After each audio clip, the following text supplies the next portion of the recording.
अस्सलाम वालेकुम। डॉक्टर रेहान उमर के साथ एक बार फिर। आज मैं जिस टॉपिक में बात करना चाह रहा हूँ वो है हार्ट फेलियर के जो एडवांस स्टेजेस में जो प्रॉब्लम्स पेशेंट्स फेस करते हैं उनको किस तरह डील करना चाहिए, उनको मेडिकली मैनेज कैसे करना चाहिए, उनको नॉन फार्माकोलॉजिकल एस्पेक्ट से कैसे करना चाहिए। हार्ट फेलियर जिसमें हम सिस्टोलिक हार्ट फेलियर की बात कर रहे हैं, जिसके अंदर दिल के पट्टे कमज़ोर हो जाते हैं और उसमें पेशेंट की जो कंप्लेंट्स प्राइमरीली होती हैं वो फटीग, थकावट का एहसास, कमज़ोरी का एहसास, ठंडे पसीने आना, चलने से सांस फूलना, अगर एडवांस स्टेज हो तो बैठने से लेटने से सांस फूलना। तो ऐसे कंडीशन में पेशेंट्स को मैनेज कैसे किया जाए ये बहुत इम्पॉर्टेंट है, क्योंकि हार्ट फेलियर की जो मोर्टेलिटी है वो अभी भी बहुत हाई है। लेकिन अगर आप नॉन फार्माकोलॉजिकल और फार्माकोलॉजिकल एस्पेक्ट से पेशेंट्स का सही तरीके से ख्याल रखते हैं तो लाइफ एक्सपेक्टेंसी बेहतर हो सकती है। तो सबसे बड़ी प्रॉब्लम ये होती है कि अगर एक दफ़ा पेशेंट हार्ट फेलियर के साथ हॉस्पिटलाइज हो जाए तो उसके रिकरेंट हॉस्पिटलाइजेशन के चांसेस बहुत ज़्यादा बढ़ जाते हैं। तो उसको हमने डिले कैसे करना है, प्रिवेंट कैसे करना है, ये आप लोगों को पता होना बहुत ज़रूरी है। मैं बात नहीं करूँगा कि हार्ट फेलियर क्यों हुआ, डायबिटीज़ की वजह से, हार्ट अटैक की वजह से, जिस वजह से भी हुआ हो, लेकिन जब इस्टेब्लिश हो गया तो आपने कैसे प्रोसीड करना है। उसमें सबसे इम्पॉर्टेंट चीज़ जो है वो नॉन फार्माकोलॉजिकल एस्पेक्ट्स हैं, जिसके अंदर सबसे पहले आपका फ्लूइड एंड सॉल्ट इनटेक के बारे में आपने पेशेंट्स को बताना होता है कि आपने फ्लूइड इनटेक कितना रखना है और सॉल्ट इनटेक कितना रखना है। सॉल्ट रिस्ट्रिक्टेड डाइट रखनी होती है, एरिड सॉल्ट नहीं डालना होता। सॉल्ट आपने 1.5 ग्राम से कम लेना होता है 24 घंटे के अंदर, बल्कि प्रेफरेबली 1 ग्राम से कम लें।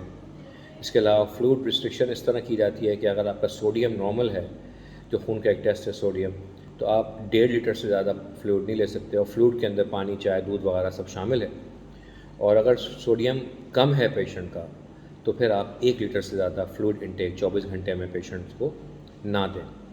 तो फ्लूइड एंड सॉल्ट रिस्ट्रिक्शन के बाद जो तीसरी चीज़ आती है वो आती है इन्फ्लुएंज़ा वैक्सीन।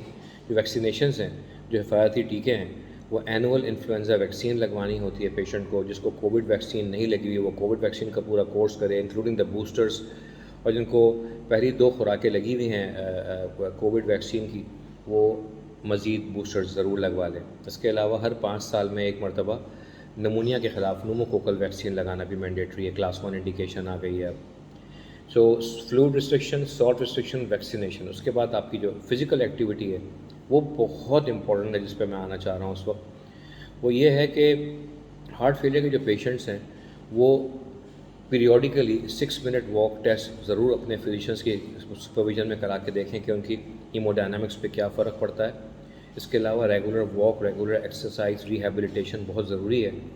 यहाँ पर कुछ ऐसे हार्ट फेलियर के पेशेंट्स होते हैं जो जिनके सिम्टम्स मैनिफेस्ट नहीं हो रहे होते, उनका इजेक्शन फ्रैक्शन काफ़ी डाउन होता है, तो वो ओवर इंथुजियास्टिकली, ओवर जीलियसली वो ज़्यादा इंटेंसिटी की एक्सरसाइज कर रहे होते हैं। मेरे पास कई ऐसे पेशेंट्स आते हैं जो बॉडी बिल्डिंग कर रहे हैं, हैवी वेट्स उठा रहे हैं, जॉगिंग कर रहे हैं, डिस्पाइट ऑफ द फैक्ट कि उनका इजेक्शन फ्रैक्शन 45% से कम है।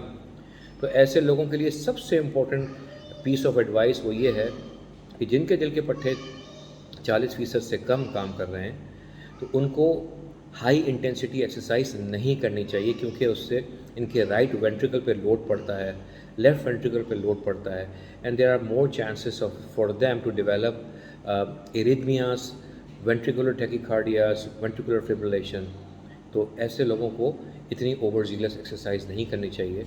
उनको जोन 1 में रह के अपने हार्ट रेट को थोड़ा सा एलिवेट रख के एक्सरसाइज करनी चाहिए, ताकि उनके जो ऑलरेडी जेपरडाइज्ड जो वेंट्रिकुलर कैविटीज़ हैं उस पर प्रेशर ओवरलोड ना हो। ये बहुत ज़रूरी है, क्योंकि time and time again we see patients collapsing in the gyms and tracks, जिनकी इजेक्शन फ्रैक्शन कम होती है लेकिन वो ओवर जीलस एक्सरसाइज कर रहे होते हैं। तो हाई इंटेंसिटी एक्सरसाइज सख्ती से मना है हर उस पेशेंट में जिसका left ventricular ejection fraction cut off 40% से कम है। उसके बाद फिर दवाइयाँ आती हैं। दवाइयों के अंदर डाययूरेटिक्स हैं, एस इनहिबिटर्स, ARBs हैं, आर्नीज़ हैं, SGLT2 इनहिबिटर्स हैं, एल्डोस्टेरॉन एंटागोनिस्ट हैं, और इसके अलावा जो ब्लड प्रेशर कंट्रोल करना या डायबिटीज़ कंट्रोल करना जैसा भी है।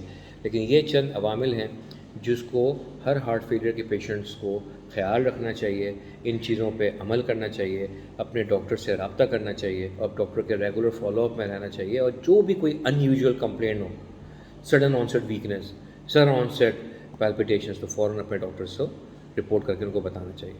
Thank you very much.